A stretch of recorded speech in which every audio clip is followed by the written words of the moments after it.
The signal came in on a Tuesday, I know. It was a Tuesday because I had just finished the worst cup of coffee in the history of the United Earth Expeditionary Corps, which is saying something because we had been making terrible coffee in space for 60 years. I was sitting in the briefing room on Outpost Corvell, reading a damage report from a training exercise that had gone slightly sideways when Lieutenant Nora Vance knocked on the door frame and said, "Commander Okafor, you need to hear this."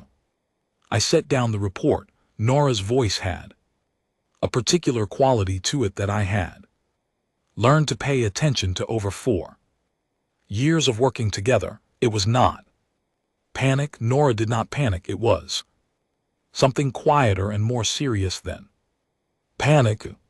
It was the voice she used when something had happened that did not fit into any of the categories we had prepared for.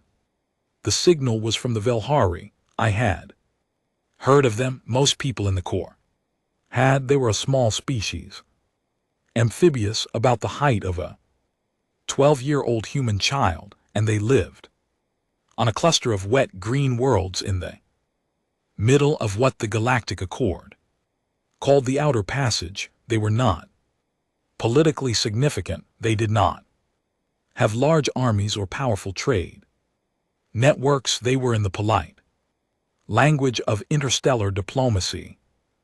Minor species. In less polite language, they were the kind of people that larger species tended not to worry very much about.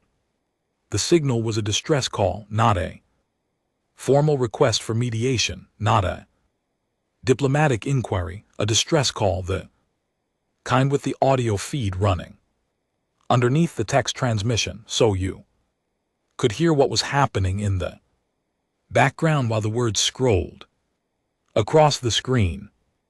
I listened to the audio for about 40 seconds before I asked Nora to turn it off. "What is the Accord's official position?" I asked. Nora pulled up the response that had already come through channels. The Accord had classified the situation as a limited territorial engagement between the Velhari and the Kreth Dominion, which was a large militaristic civilization about 30 light-years away that had been expanding slowly and steadily for the past 2 centuries. The Accord's position was that the engagement was being conducted within the accepted framework of interstellar conflict conventions. Both parties had filed the required notice. The Kreth had submitted a formal declaration of territorial claim. The Velhari had submitted a defense of occupancy. The paperwork was all in order. "Paperwork," I said. "Yes, Commander." I looked at the audio feed icon on the screen. I did not press play again. I did not need to.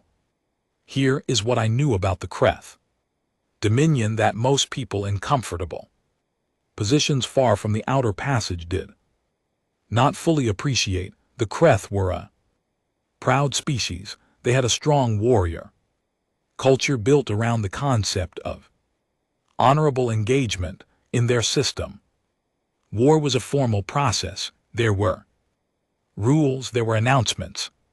There were specific times and places for fighting. Civilian populations were, in theory, protected under Kreth military code. In theory, what happened in practice, particularly to populations too small and too isolated to lodge an effective complaint with the Accord, was a different matter.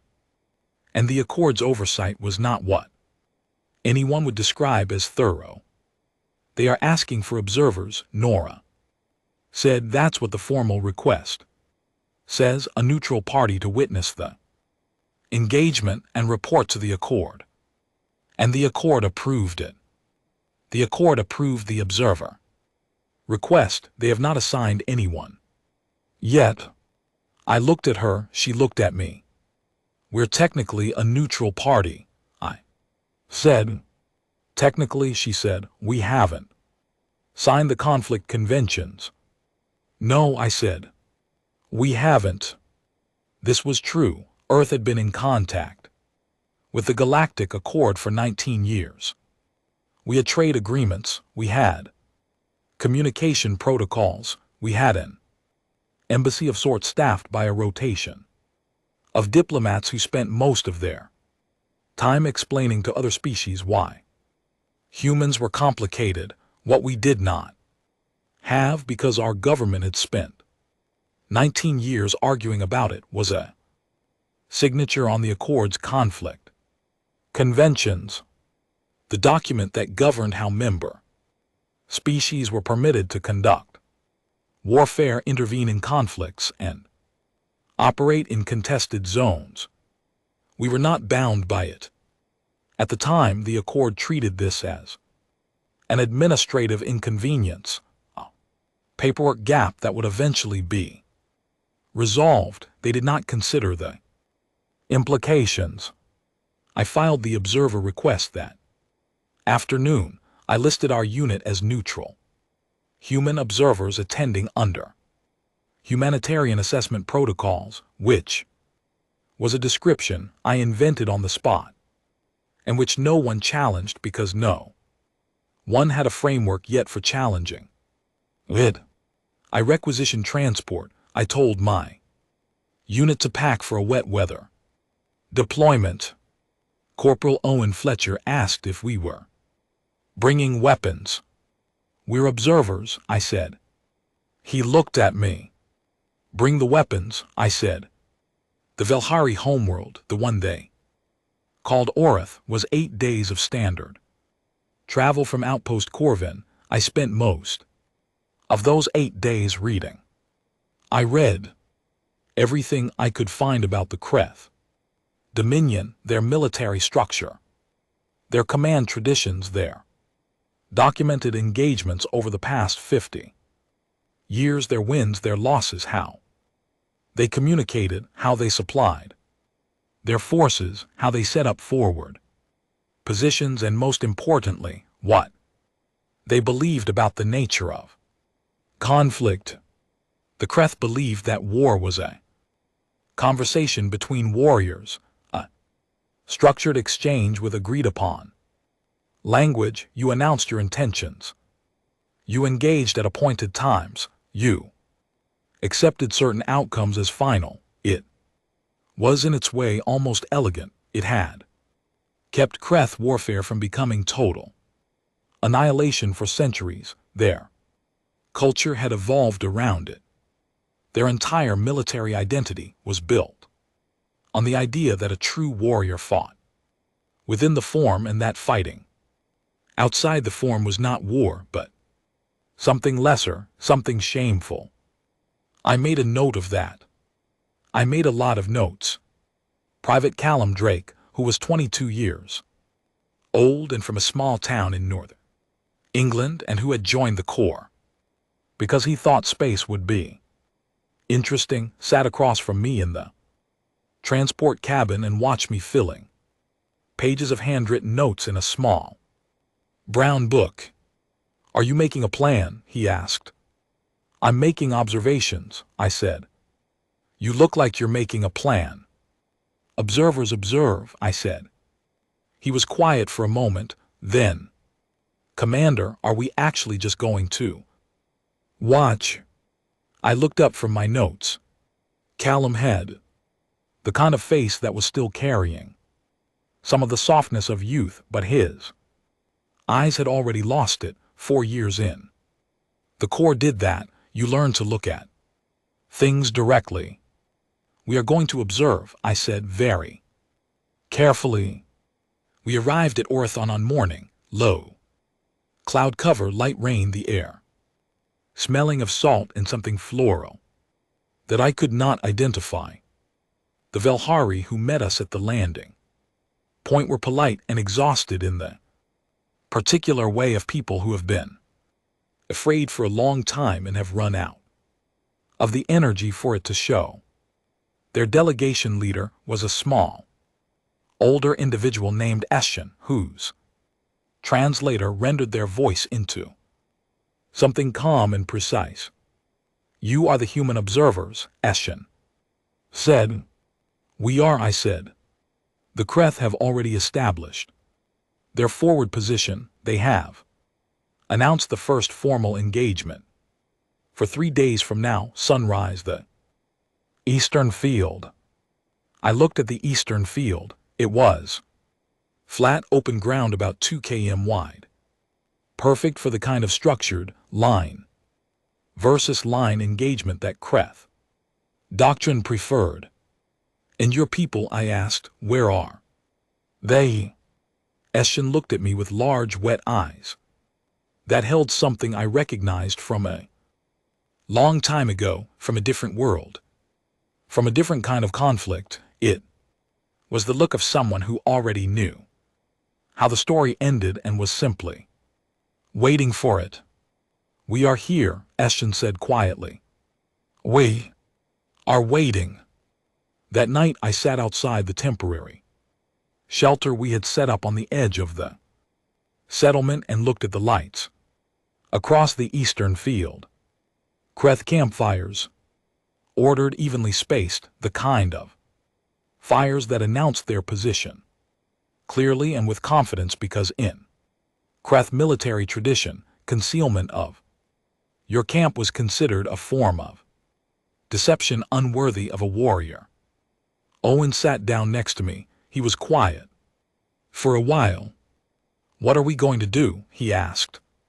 I had been asking myself the same question since the transport. I had listened to the audio feed for 40 seconds, and in those 40 seconds I had heard enough to know exactly what was happening here and exactly what would happen if we simply observed it. The Accord's mediated outcome for this kind of limited engagement was a territorial adjustment. The Velhari would cede some portion of their land. The Kreth would formally accept it. Both parties would file the appropriate documentation.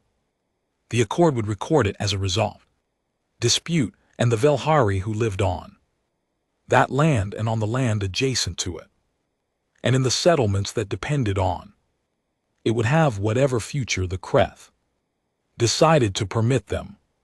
400,000 people, that was the population number in the Accord's own file.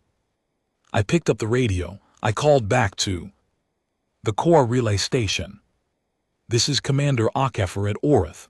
I need battalion-level deployment. Authorization, full unit. Non-observational configuration." There was a pause on the other end. "Commander, your listed mission is observer status." "I am amending the mission." Another pause. "Then on what grounds?" I thought about Eshin's eyes. I thought about the audio feed. I thought about 400,000 people waiting in the dark. "Humanitarian grounds," I said. "Send the battalion, all of it."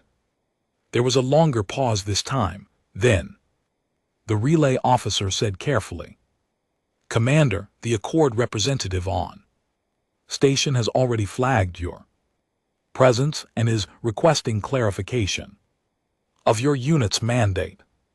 Tell them we are clarifying it ourselves." I said. "HFY out."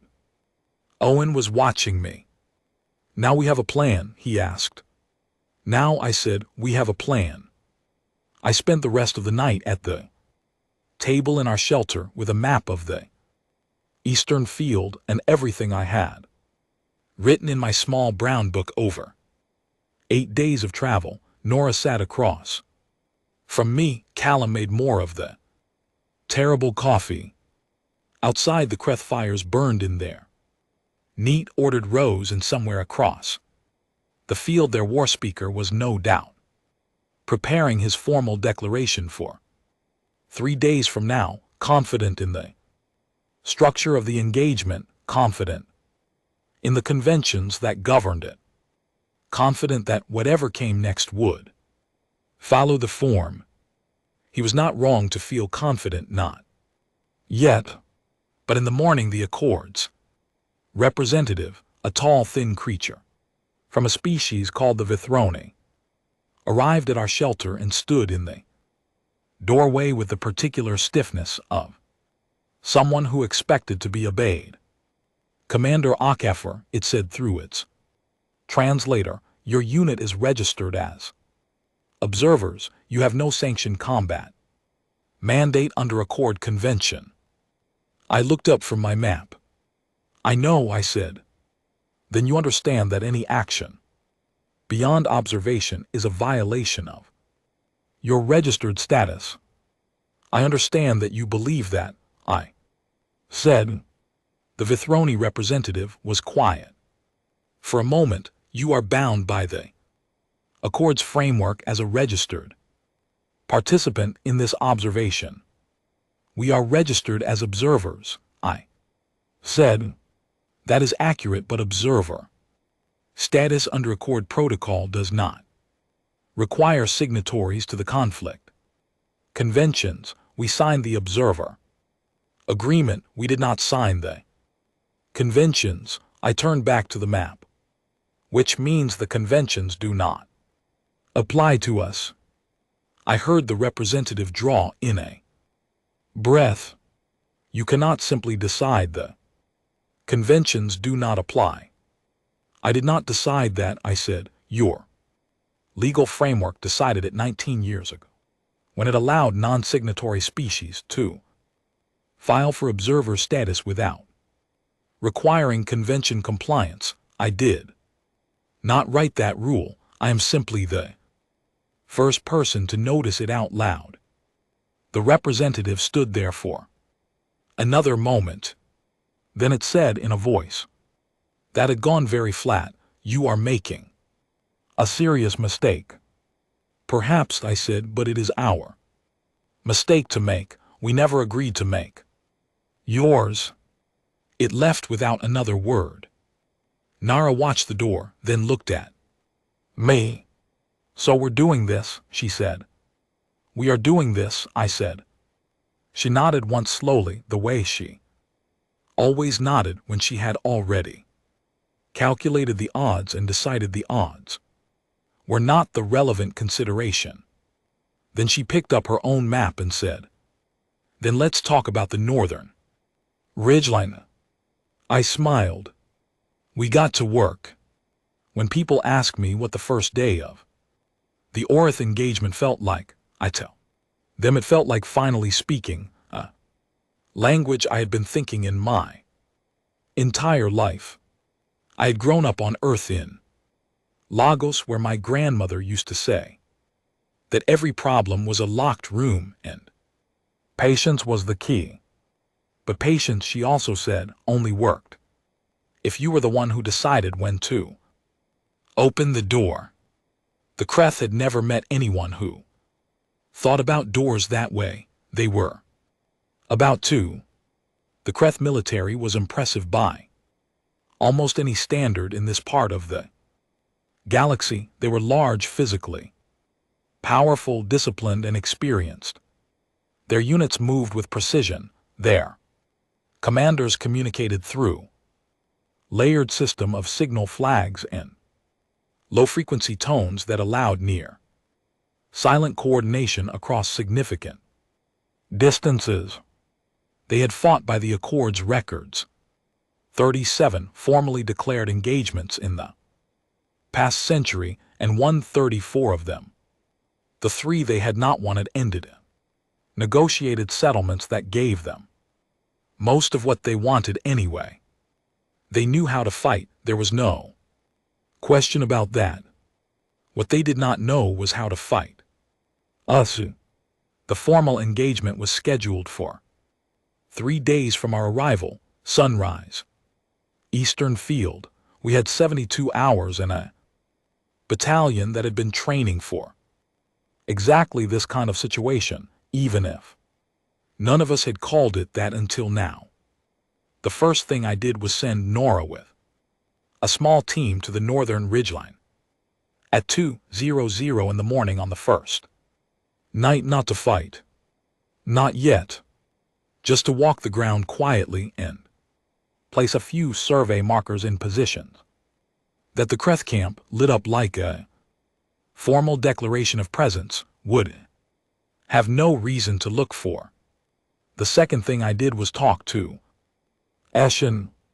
Eshin met me in a small room at the center of the main settlement, a low building with walls made of something that looked like compressed clay and smelled like rain. There were perhaps a dozen other Velhari in the room, older individuals mostly. The kind of gathering you saw when a community had run out of people who were not exhausted. I asked Eshin to tell me everything they knew about the Kreth force on the eastern field, numbers, equipment, rotation schedules, supply lines, where the food came from, where the water came from, how far back their secondary position was. Eshin told me. They told me in precise, careful detail, in the manner of someone who had been watching their danger for a long time and had memorized its shape. You have been watching them, I said. We have nowhere else to look, Eshin said. I wrote everything down, then I asked a question that made Eshin pause.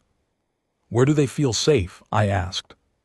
The translator rendered a small hesitation before it turned Eshin's response into words. They feel safe in their camp. It is well lit, it is well ordered, their sentries know the watch schedule and the signal patterns. No enemy has ever approached a Kreth camp at night because night approach is considered dishonorable under their military code.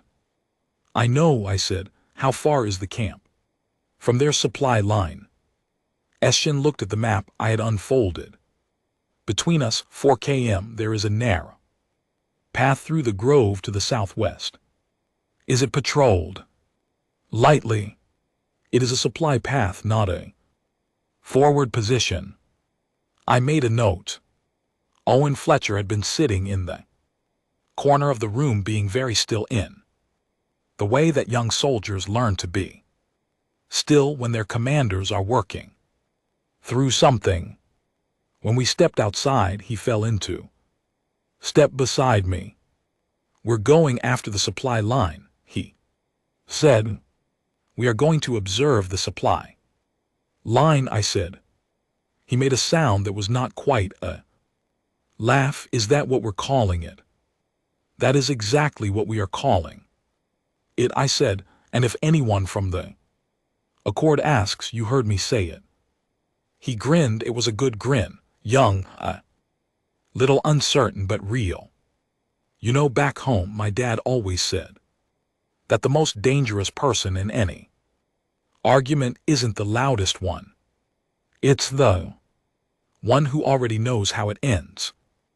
I stopped walking for a moment and looked at him. He was 22 years old and from a small town, and he had said something that was more or less exactly right.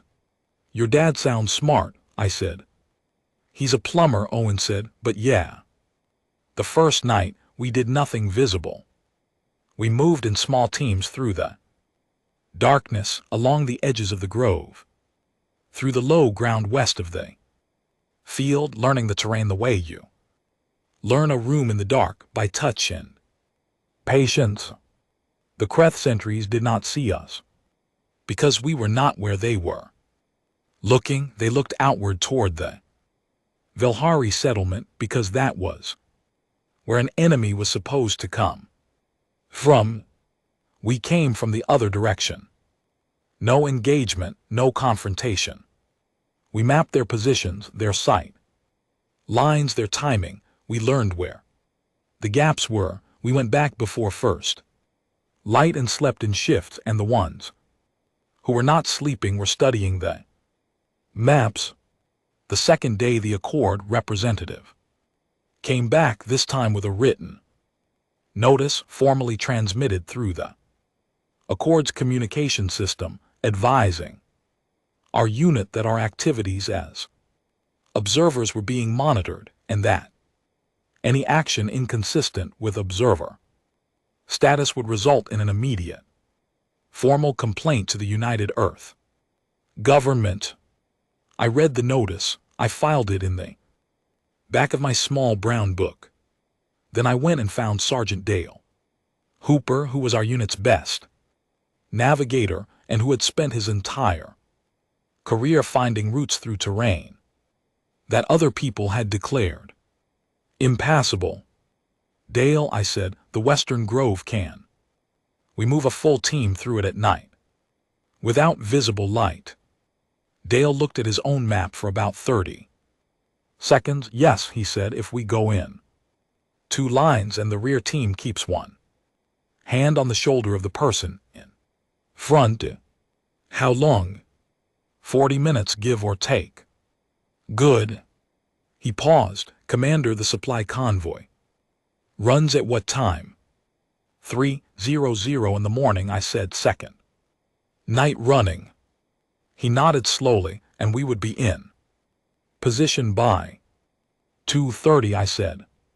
He looked at me with the particular expression of a man who had done this job long enough to know exactly what was being planned and was simply waiting for permission to feel good about it. So, we're not just observing anymore. We are making a very close observation, I said, of what happens when a supply convoy encounters an unexpected road obstruction. Dale smiled. It was the smile of a man who loved his work. The third night, 2 nights before the formal engagement was scheduled to begin, we moved into the Western Grove. At midnight, 14 of us, no lights, one hand on the shoulder of the person ahead, Dale leading, quiet as anything. Through the dark between the trees, we reached the supply path at 2:27. At 3:00 in the morning, a Kreth supply convoy of 4 vehicles came down the path carrying food, water, and equipment. Resupply for the forward camp. They moved slowly because the path was narrow and they did not expect trouble, because supply paths were logistical infrastructure, not military targets, and no enemy in 34 Kreth victories had ever targeted their logistics. We did not destroy the convoy. We did not harm anyone in it. What we did was far simpler, and as it turned out, far more effective. We moved the supply vehicles off the path, removed their fuel elements, and left them parked neatly in the grove, completely intact, with a small written note attached to the lead vehicle. The note was written in Kreth script, which Private Amara Collins had spent 18 months learning in her spare time, because she found languages interesting. It said, "Your supplies are safe. We moved them. Consider this a question about whether your conventions still apply." Then we went back through the grove in the dark and slept. In the morning, the Accord representative arrived at our shelter. Before breakfast, the expression on its face was a kind which I had not seen before from that species, but which translated clearly enough across the species barrier. It was the face of someone who was beginning to understand that the situation they were managing was no longer the situation they had arrived to manage. The Kreth war speaker is demanding an explanation, it said. Of what? I asked. Of what happened to their supply convoy. Their supply convoy is undamaged in the Western Grove, I said. We can provide the exact coordinates. That is not the point, Commander. What is the point? There was a pause, then very carefully. The point is that you have interfered in a formally declared engagement without sanctioned authorization. I looked at the representative for a long moment. We moved some vehicles, I said. We left a note. Is that Prohibited under the observer. Agreement. The representative did not answer, because the observer agreement did not explicitly cover the moving of enemy supply vehicles or the leaving of philosophical notes. It had not been written with the assumption that an observer would do either of these things. I am going to be very clear, the representative said. If you continue in this manner, the Accord will file a formal complaint with your government. Your mission will be terminated. I understand, I said. Then you will stand down. I understand what you are saying, I clarified. That is not the same as agreeing with it. The representative left. Nara poured 2 cups of the terrible coffee and handed one to me. How long do you think before they escalate? She asked. 3 days, I said. Maybe 4. Accord moves slowly. Committees have to meet, votes have to happen, paperwork. Nara looked at her cup. And the formal engagement is in 2 days. Yes, I said. So by the time they escalate, it will already be over. That is the general idea, I said. She drank her coffee. What are we doing tonight? I picked up my small brown book. Tonight, I said, we are going to observe the Kreth forward command position from the northern ridgeline. And while we are observing, we are going to count their communication equipment, map their flag signal positions, and figure out which of their signal patterns corresponds to withdraw order. Nora was quiet for a moment, then she said, so you can replicate it. Observers, I said. Observe. She drank the rest of her terrible coffee, then she stood up, rolled out the map, and put her finger on the northern ridgeline. There's a sight line from this point here that covers the entire forward position. If we're there before first light, we have 4 hours of observation before their morning rotation. I looked at the point she was indicating. She was right, as she usually was. Good, I said. Tell Dale we leave at midnight. What happened over the next 48 hours is the part that the Accord sealed records spend the most pages trying to explain, and the part that I can describe most simply. The Kreth War. Speaker had planned a beautiful, formal engagement, 2 forces facing each other across a flat field in the gray light of morning, conducting the kind of structured conflict that had defined Kreth warfare for generations. It was, by their standards, a work of military art. We did not let it happen. We did not fight on the field because the field was where they wanted us. We were not where they wanted us. We were behind them, beside them, above them, on the ridgeline, in the grove to the west, in the low ground to the south that their maps had marked as impassable wet land, which it was technically if you were not willing to spend 8 hours wet to the knee. We were willing. At the exact moment that the Kreth War Speaker walked to the center of the eastern field to formally open the engagement, our signal team on the northern ridgeline broadcast the Kreth withdrawal pattern, the one we had spent 2 nights observing and 40 minutes replicating. It went out on the exact frequency, in the exact pattern, with the exact timing. 3 Kreth forward units began to fall back before their commanders could override it. In the 30 seconds that followed, the Velhari defense, which had been braced for a frontal engagement and had, following my conversation with Eshin, quietly repositioned overnight, moved into the gaps. Nobody was harmed. That is important. This was not a slaughter. It was a Disruption, precise and deliberate, designed to produce one specific outcome. The engagement fell apart. The Kreth War speaker stood on the field and watched his formations, which had been ordered and prepared in confident 30 minutes ago, now standing in the wrong places, responding to conflicting signals, and the look on his face was one that I recognized from my reading. It was the look of a commander whose understanding of the situation had just become obsolete. He called a halt. It was the only decision available to him. And that was when the Accord representative's communication came through, and through the representative, 17 species watching the broadcast feed from their observation ships overhead saw not a battle, but something they had no category for, a conflict that had been taken apart at the joints, not defeated, disassembled.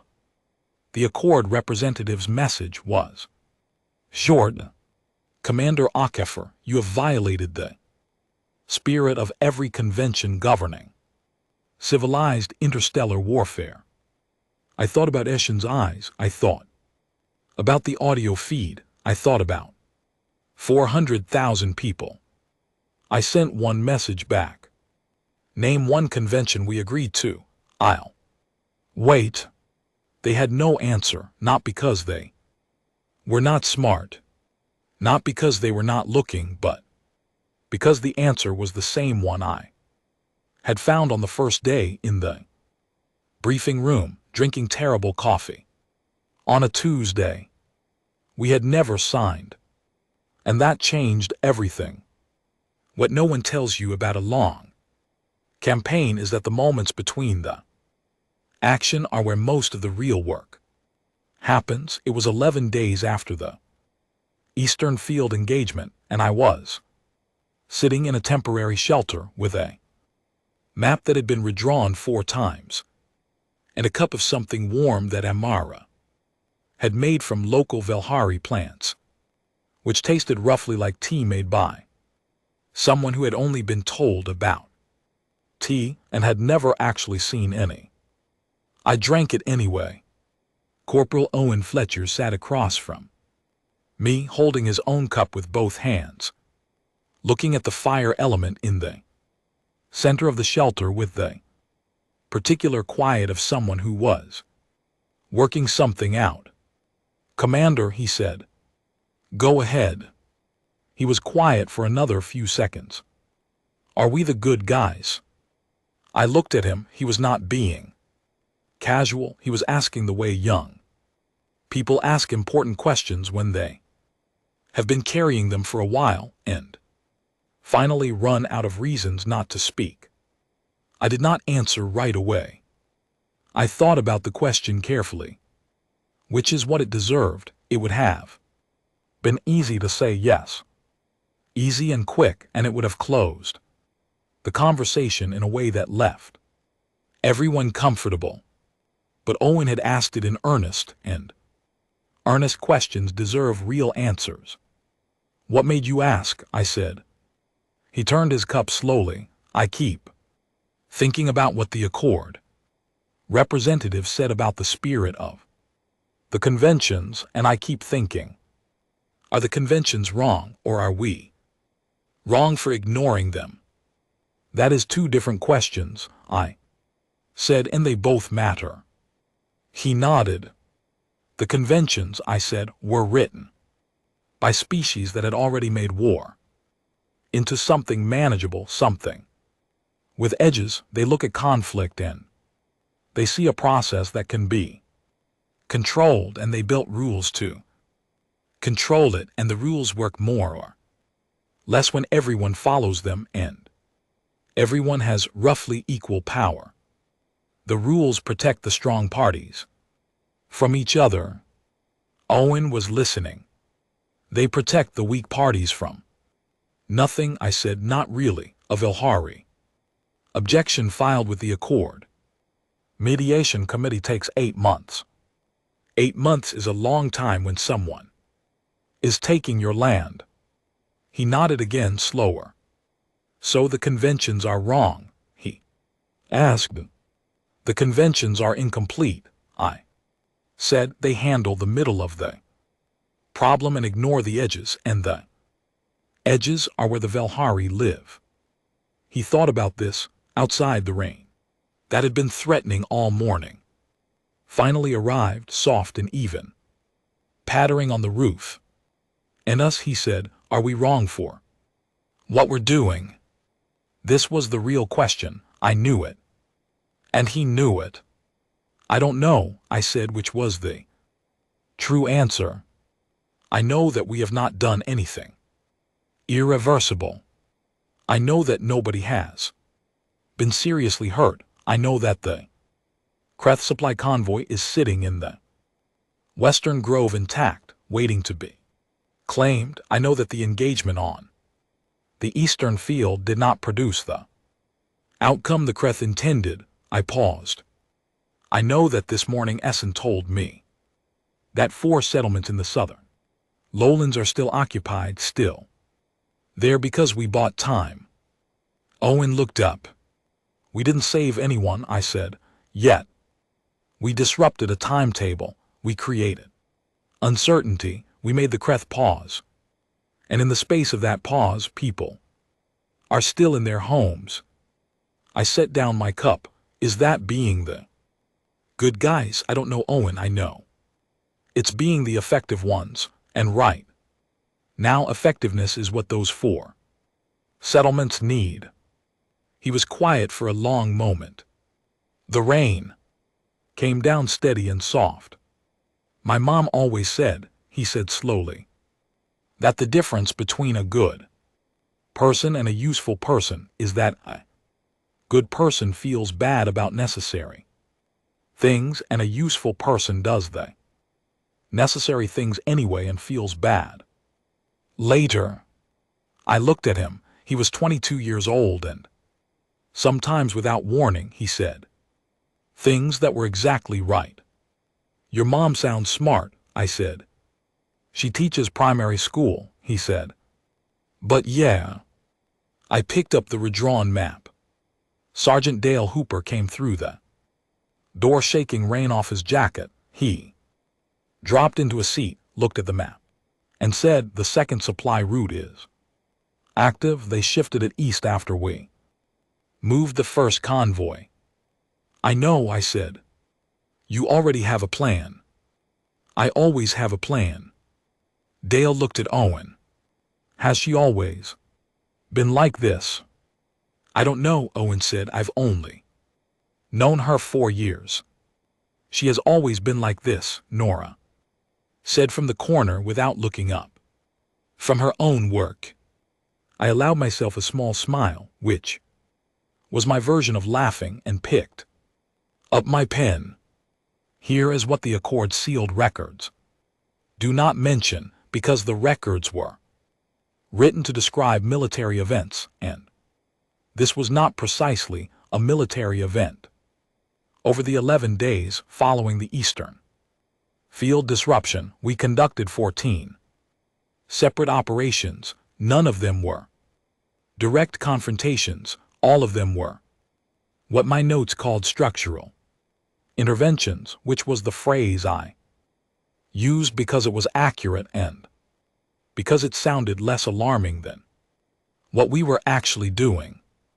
We were taking apart the Kreth operation, one piece at a time, not with force, with information, positioning, and the particular brand of stubbornness that I had observed in human beings my entire life. The stubbornness that comes from being a species that once, on a single planet, invented 100 different ways to solve the same problem and could not agree on which one was correct, so eventually just tried all of them. On the 4th day, we identified that the Kreth forward camp rotated its command staff every 6 days. 6 days was a gap in communication continuity. We filed a formal observer's report with the Accord on day 5, a detailed Document describing the specific. Communication gap in neutral. Bureaucratic language. The accord was required by its own rules to forward. Observer reports to both parties. The Creth received a document describing their own vulnerability in their own command rotation, written by people who were supposedly neutral and had to spend 48 hours deciding whether it was an intelligence attack disguised as a report. It was. On the 7th day, Amara found that the Creth Dominion's formal engagement notifications, the documents they filed with the accord to announce each phase of the operation, contained a specific clause requiring 7 days notice before escalation from contested land to inhabited settlement operations, 7 days. And the clock on that clause had been running since the first notification. We had 4 days left. Amara discovered this at 6:00 in the morning over the tea-like beverage and came to me with her notes and a very precise, careful expression on her face. I read her notes twice. "You are certain?" I said. "I am certain," she said. "I read the original Creth filing. The clause is there." I checked the accord convention. The clause is binding. They filed it themselves. They have to wait the full notification period, which means they cannot move on the settlements for 4 more days, I said. Correct. And in 4 days, the battalion that I requested on day 1 should be arriving tomorrow morning, Amira said. I looked at her, she looked at me. Good, I said, good. There are moments in a campaign where the shape of the thing becomes clear, where you can see not just what is happening now, but what is going to happen, the whole arc of it, like a road unrolling in front of you in the dark. This was one of those moments. The 4-day window meant the settlements were safe until the battalion arrived. The battalion arriving meant our options changed completely. The Creth, with their 7-day clause sitting on top of them, could not move before we were ready. They had filed that clause themselves. They had handed us 4 days in their own paperwork. I thought about what I had read on the transport about Creth military tradition, about the importance to them of fighting within the form of conducting war as a structured process with rules and dignity. Their form had a gap in it, and we had walked right through it. Lieutenant Nora Vance, who had brought me the original signal and who had been at my side through all of it, sat across from me that night with the last of her own notes spread out on the table. They're going to push back hard when the battalion arrives, she said. Accord is already signaling a formal response. I've counted 7 preliminary complaint notices in the last 2 days. 7, I said. That means it's working. She gave me the look she reserved for when I was technically correct, and she wished I wasn't. It means they're frightened. Good, I said. Frightened people file paperwork, and while they are filing paperwork, the settlements stand. Nora looked at the map. And after the battalion, what's the objective? The same as it always was, I said. We make the operation untenable, not through destruction, not through a pitched engagement the Creth can frame as a defense of their honor and escalate from. We make it impossible for them to proceed in any way that fits within their framework. I tapped the map. Creth need this to look like a warrior's operation, structured, honorable, part of the form. We are taking the form away from them piece by piece until there is nothing left for them to stand on. Naru was quiet for a moment, then, and if they abandon the form, Then they are not the warriors there. Culture says they are, I said, and every species in this galaxy watching. The Accord broadcast will see it. She looked at me steadily. You thought this out on the transport. I thought some of it on the transport. I said the rest I thought out in the dark in the Western Grove on the second night when my boots were full of water. And Dale was counting flag patterns and I had a lot of time to think. She smiled. It was small and tired and real. What happens when this is over, she said. The Accord is not going to forget this. No, I said, they are not. They're going to come for us. They are going to try to contain us, I said, which is different. Coming for us implies a fight. Containing us implies fear. I looked at the map, and fear is more useful to us than a fight in the long run. Outside, the rain had stopped. The night was clear and cold and quiet in the particular way of a place that is waiting for something to happen. I thought about Owen's question, are we the good guys? I thought about the 4 settlements, about Essen's exhausted, careful voice, about 40 seconds of an audio feed I had turned off because I did not need to more. I did not have a clean answer to Owen's question. I did not think clean answers existed for questions like that. What I had was a map in a battalion, arriving in the morning and 4 days of borrowed time and the absolute knowledge that when the Accord sent its formal complaint to Earth and when they diplomats began their slow, careful arguing, 400,000 people would still be in their homes. That was not a clean answer, but it was something. It was real. I picked up my pen and started on the plan for tomorrow. The Accord emergency chamber was larger than I expected. I do not know why I expected it to be smaller. Perhaps because the weight of it felt like it should exist in a small room, a tight space somewhere that held its importance close. Instead, it was vast, circular, with tiered seating that curved upward on all sides and 42 separate delegation pods, each with its own translation array and lighting and the particular formal stillness of places where important people go to decide things about people who are not in the room.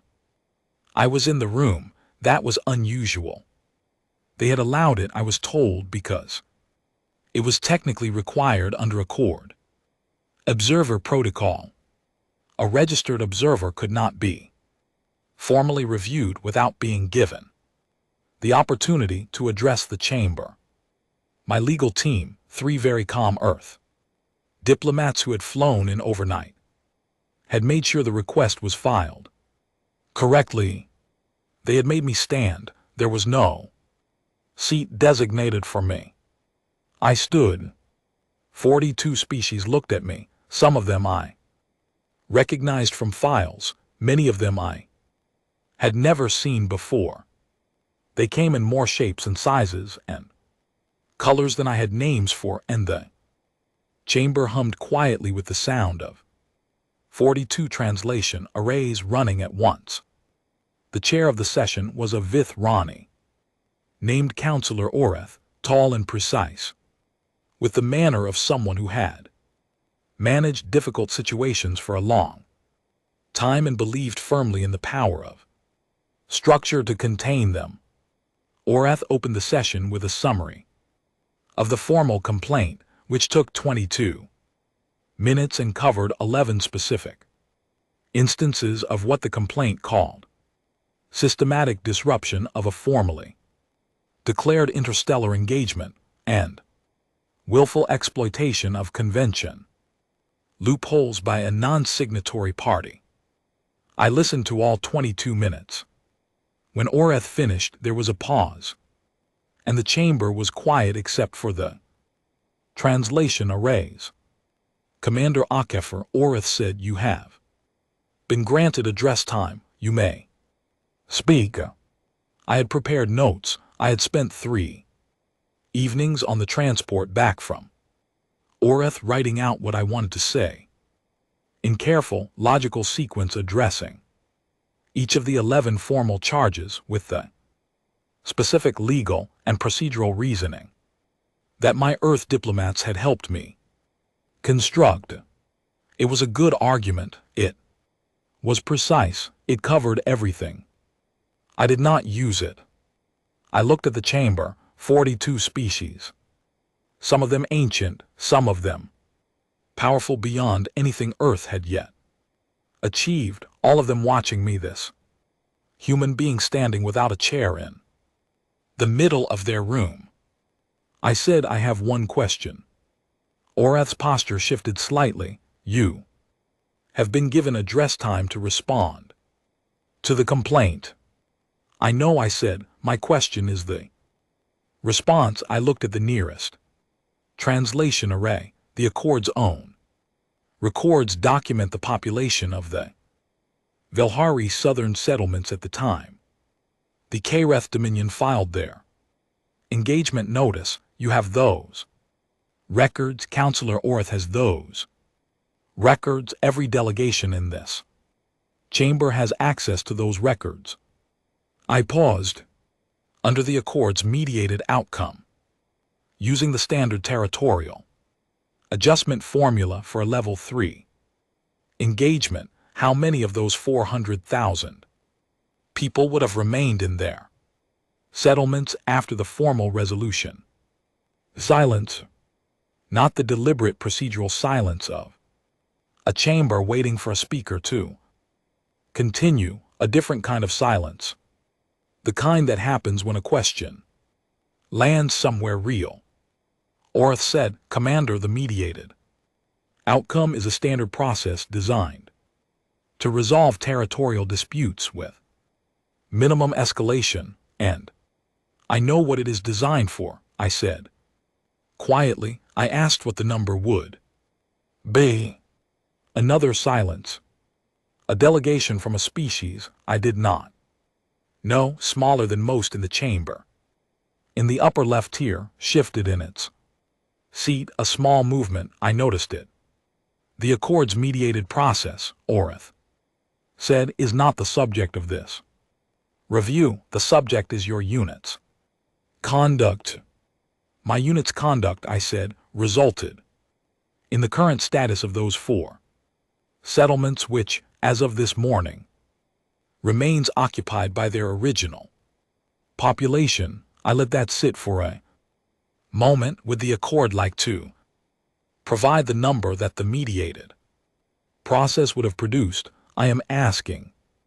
Genuinely, I would like the chamber to have that number in front of them while they evaluate my conduct. There was a murmur through some of the delegations. The translation arrays hummed. Counselor Orith was quiet for several seconds. Then, with the careful precision of someone who had already checked the records and already knew the answer and had been hoping this question would not be asked, the projected post-mediation population retention for the contested settlements under standard level 3 adjustment was assessed at approximately 30 to 40%. The number went through the chamber like a current. 30 to 40% of 400,000, 120,000 to 160,000 people. That meant between 240,000 and 280,000 people who were under the Accord's orderly, formal, convention-respecting process simply not in the calculation.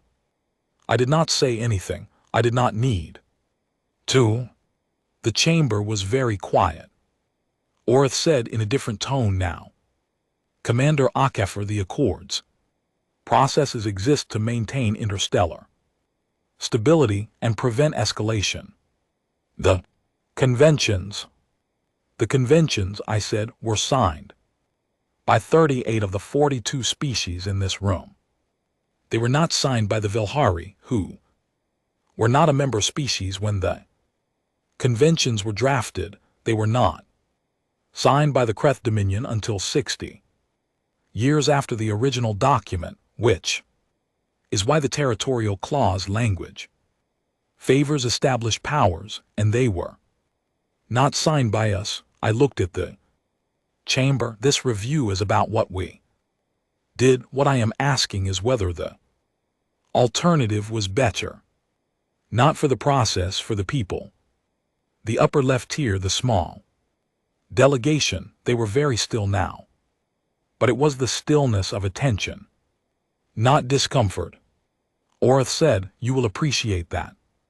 The Accord cannot endorse unilateral action by non-signatory parties simply because the outcome was favorable. If every non-signatory felt entitled to intervene and formally declared engagements based on their own assessment of the outcome, they would need to care enough to try." I said, "Most don't." "We did." Another murmur. "The Accord stability," I said, "is built on predictability. I understand.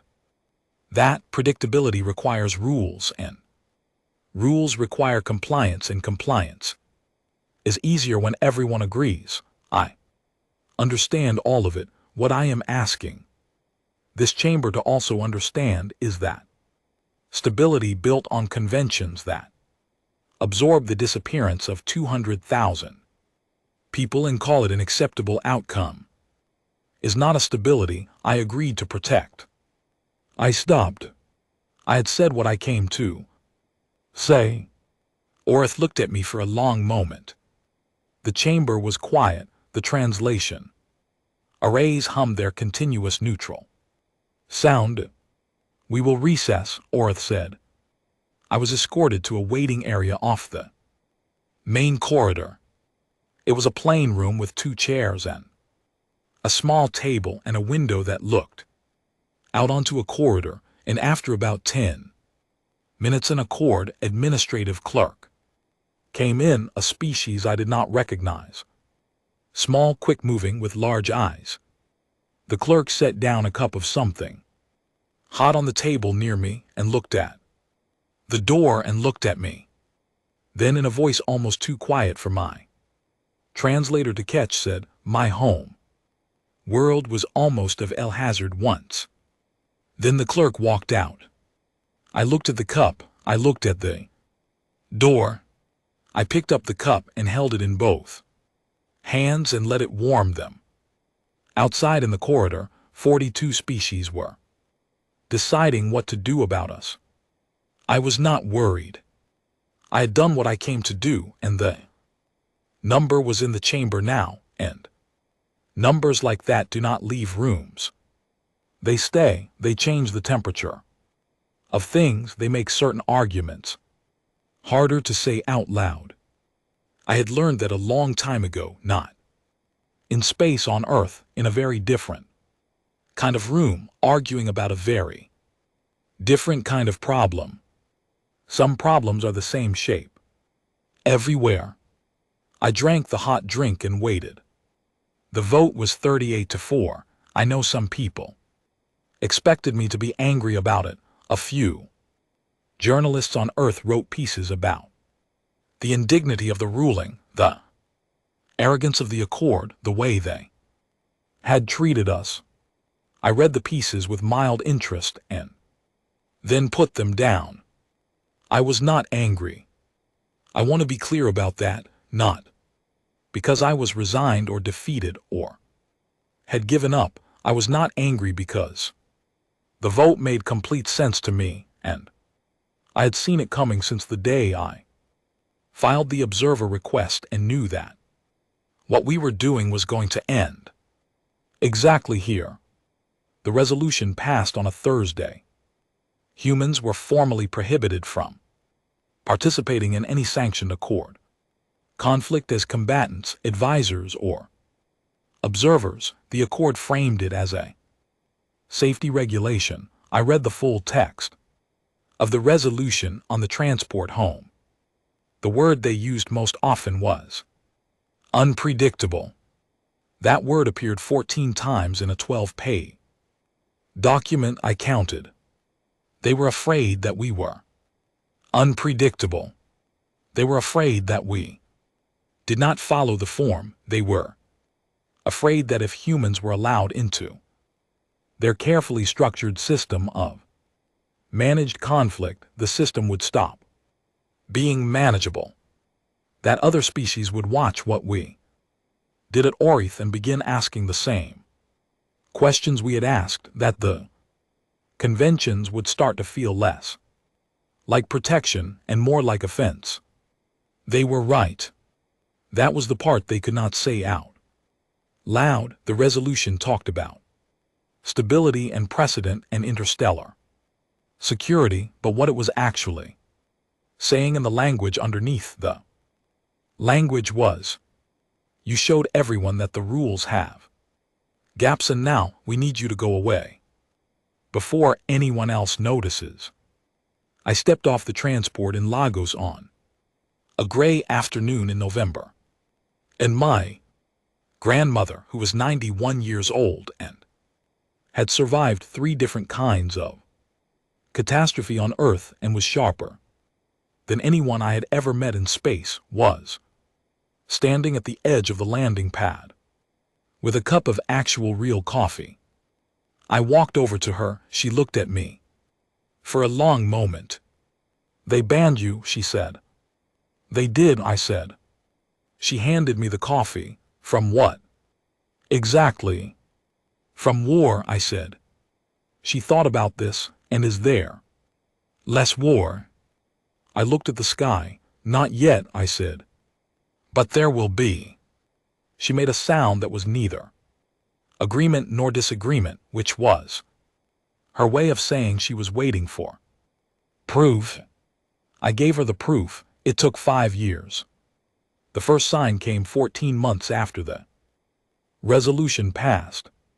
A mid-size territorial dispute between 2 Accord member species in the Eastern Passage, the kind that historically proceeded through the standard engagement framework and resolved in the standard way. Both parties filed their notifications. The Accord scheduled mediation. The engagement date was set. It did not happen.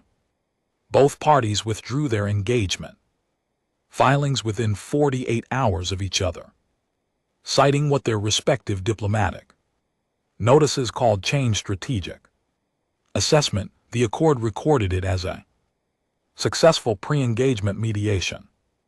It was not a mediation. Our intelligence, which had not been banned because the resolution only covered direct participation, indicated that both parties had separately reached the same conclusion.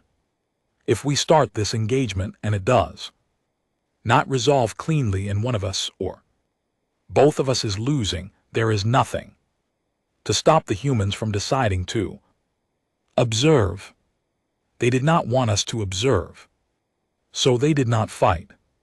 The second case came 8 months after that, a different region, a different dispute, the same outcome. The third came 6 months after the second. 3 scheduled conflicts, 3 non-starts. My former battalion was stationed at Outpost Corvell, technically retired from active operations under the resolution's terms, technically doing nothing more than routine territorial patrol. Just being there. Just being visibly, undeniably there. Uniform with equipment in a part of the galaxy that had just watched what happened at Orith. The resolution had banned us from war. What it had accidentally created was something the Accord did not have a word for and had not planned for and could not regulate because there was nothing in any convention about it. A deterrent that nobody had asked for. That cost nothing to maintain, that worked simply by existing. I was sitting in my house in Lagos, 2 years after the resolution, reading a report that Nora had forwarded from Outpost Corvel when the secure message came through. Not from Earth Command, not from the Accord, from a private channel routed through 3 different relay stations to make it difficult to trace, using a cipher that had been developed specifically for communications that certain parties did not want on record. It was from a small coalition of 7 Accord member species. The message was brief.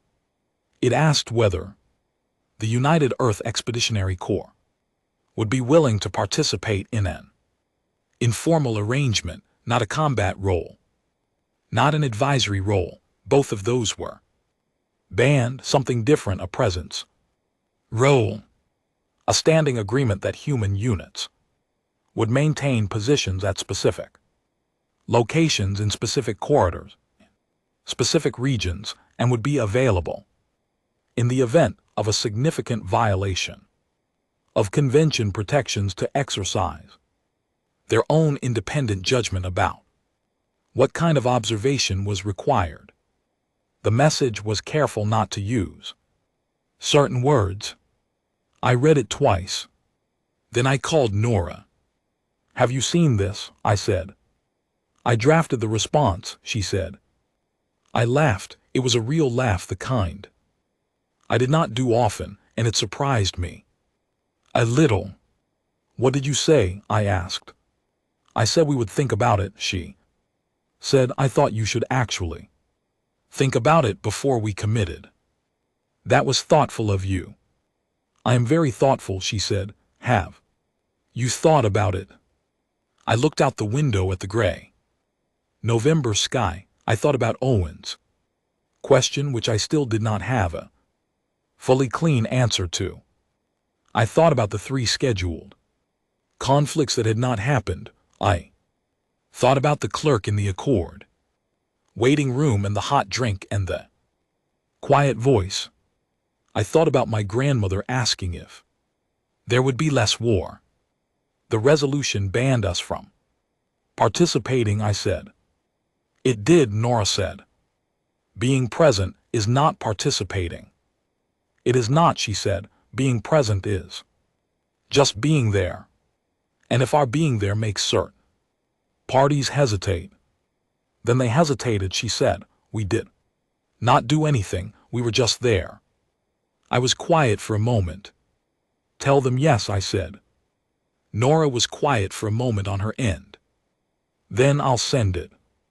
Owen Fletcher called me that evening. He was 27 now, still in the Corps, stationed at a relay point near the outer passage. He had heard about the informal arrangement through channels that he was technically not supposed to have access to, but he had always been good at finding things he was technically not supposed to know. So we're doing the deterrent thing, he said. We are maintaining a presence, I said. Right, he said, the deterrent thing. I heard him smile through the audio. Does it feel like the right thing, he asked. It was the same question in a different form, still earnest. He had not lost that. It feels like the useful thing, I said. Whether it is the right thing, I think we find out over time. He was quiet. Do you know what I think about? Sometimes, he said, I think about those 4 settlements, whether they're still there. They are, I said. I checked last month. All 4. Population is growing.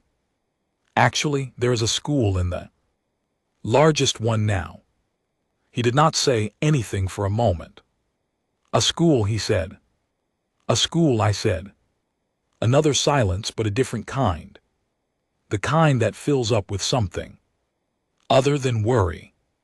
Okay, he said. Yeah, okay. I understood him completely. Amara Collins sent me a message 6 months after that. She was working in Accord translation services, which she had taken up after the resolution because she spoke 12 languages and the accord needed translators, and it turned out that being known as one of the humans from Orith was, in certain circles and in certain quiet ways, not a disadvantage. Her message contained a single attached file. It was an unofficial study, circulated among Accord research departments, not published, not intended for public distribution. It had been written by a research team from one of the neutral species, the ones who had watched the Eastern field engagement on the broadcasting, gone home and started asking questions. The study was titled Long-Term Behavioral Modification in Interstellar Conflict Initiation Following the Orith Engagement. It was 47 pages long. I read all 47 pages. The conclusions were careful and qualified in the way that academic work is careful and qualified, full of phrases like preliminary assessment and insufficient longitudinal data and further study required, but underneath the qualifications, the numbers were clear. In the regions where human presence had been maintained, conflict initiation rates had dropped significantly. In the regions where human presence had not been maintained, the rates had remained stable. The effect was not from our fighting. We had not fought. We had been present. We had been known. We had been the thing in the back of the calculation that changed the outcome before the question was ever formally asked. The study had a phrase near the end that I read 3 times. It said, "The human deterrence effect appears to operate primarily through anticipatory uncertainty. Parties considering conflict initiation cannot reliably predict what response, if any, human forces would elect to make. This uncertainty appears sufficient in most observed cases to alter the decision. Cannot reliably predict. Unpredictable." That word again, the same word that appeared 14 times in the resolution. The thing they had been afraid of, the thing that had made 38 species vote to remove us from the equation. They had removed us from the equation, and the equation had changed anyway. I put down the study and went to make coffee. Real coffee, the good kind, the kind I had been meaning to make for 3 days and kept delaying because there was always something else to do. I stood in my kitchen and listened to it brew and thought about Orith, about the gray morning and the salt smell, and Essen's exhausted, careful voice, about the Western Grove and 14 people moving through darkness with one hand on the shoulder of the person ahead, about the note Amara had written in Kreth script and left on a supply vehicle that was going nowhere. I thought about what war was and what it could be and what it had been on a single planet across a very long history, and all the ways we had tried to make it stop, and all the ways it had refused to, until somehow, eventually, imperfectly, we had found combinations of consequences and deterrence and costs that made it less worth starting. We had not solved it. We had never solved it, not on Earth, not anywhere. But we had learned over a very long time that the goal was not to be impossible to defeat. The goal was to be too complicated to attack without calculating the full cost first. The Accord had looked at us and seen a threat, a wild variable, something that disrupted the orderly management of conflict. They were right. But a wild variable in a system of managed violence is not necessarily the problem. Sometimes the wild variable is the thing that makes the system honest. The thing that reminds everyone paying attention that the rules exist to protect people, not to protect the rules. The coffee finished, I poured a cup, I sat down. I thought about Owen's question one more time, are we the good guys? I thought about the school in the southern settlement. I thought about 3 wars that did not start. I thought about the clerk in the waiting room and the hot drink and the words that had been almost too quiet to hear. I thought about 47 pages of a study that no one was supposed to read, concluding in careful academic language that our presence was changing the math. I did not have a clean answer to Owen's question. I had decided some time ago that clean answers to that question were a luxury that the Valhari could not afford and that I therefore would not pretend to. What I had instead was a cup of good coffee and a phone that I could pick up and call my grandmother and tell her that yes, there was going to be less war, not because we had been good, but because we had been present and unpredictable and impossible to fully account for. She would say that was not the same thing. She would be right. But she would also, I thought, consider it a reasonable start. The resolution held, it holds still. Humans are formally, officially on the record banned from participating in any sanctioned galactic accord conflict in any capacity. The ban is still cited in accord legal proceedings as one of the most significant regulatory actions in modern interstellar history. I consider it a victory condition. Not because we wanted to be banned, not because we were trying to frighten anyone, but because a ban is acknowledgement. It is a declaration by 30 species that we were too much of a factor to be allowed inside the system, that our presence changed outcomes, that the thing they had built, the managed, structured, convention-governed business of interstellar conflict, did not work the same way when we were near it. They banned us from war. What they did not anticipate was that we had already been doing the same thing to ourselves for a very long time. Not successfully, not completely, not without enormous cost and failure and grief, but trying, always trying, finding the deterrents and the tripwires and the costs that made the calculation harder. We knew how the story ended because we had lived it over and over on a single world, and we had the scars to prove it. And we had come out the other side with a set of instincts about conflict that no species which had never fought quite like us would ever fully understand. We were banned from war. Every species in this galaxy sleeps a little easier knowing that somewhere in the outer passage, in the eastern corridors, in the quiet distances between stars, there are humans who could enter the equation and who chose for now to stand at the edge of it instead. We call that a Tuesday. We have a lot of Tuesdays. We are not done.